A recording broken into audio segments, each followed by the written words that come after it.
নমস্কার বন্ধুরা। তো এখন আছি আমি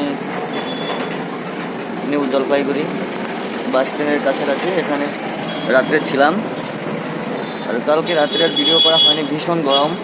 তার জন্য রুমে এসে চান টান করে শুয়ে পড়েছিলাম।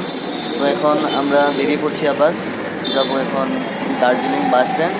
দার্জিলিং বাস স্ট্যান্ড থেকে তারপর রওনা হব দার্জিলিংয়ে।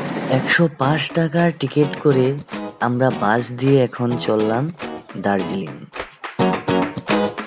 দার্জিলিংয়ের রাস্তায় বাস দিয়ে আধা ঘন্টা সময় যাওয়ার পরে এত সুন্দর প্রাকৃতিক দৃশ্য এবং রাস্তার দুই পাশে পাহাড়, চা বাগান দেখে আপনারা আপ্লুত হয়ে যাবেন।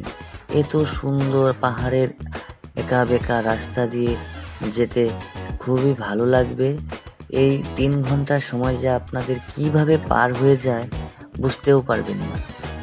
এখানে 10 মিনিটের জন্য আমাদেরকে ব্রেক দিল। ব্রেক দেওয়ার পর আবার আমাদের যাত্রা শুরু হয়ে গেল।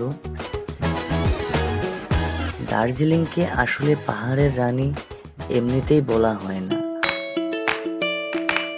অনেক সুন্দর একটা হিল স্টেশন। উপর থেকে নিচে দেখলে কি সুন্দর লাগছে। 2 ঘন্টা সময় আসার পর আপনারা কার্শিয়াং টাউন পেয়ে যাবেন। এখান থেকে কিন্তু ঠান্ডা আবহাওয়া শুরু হয়ে যাবে। আপনারা ইচ্ছে করলে টয় ট্রেন দিয়েও দার্জিলিং আসতে পারেন।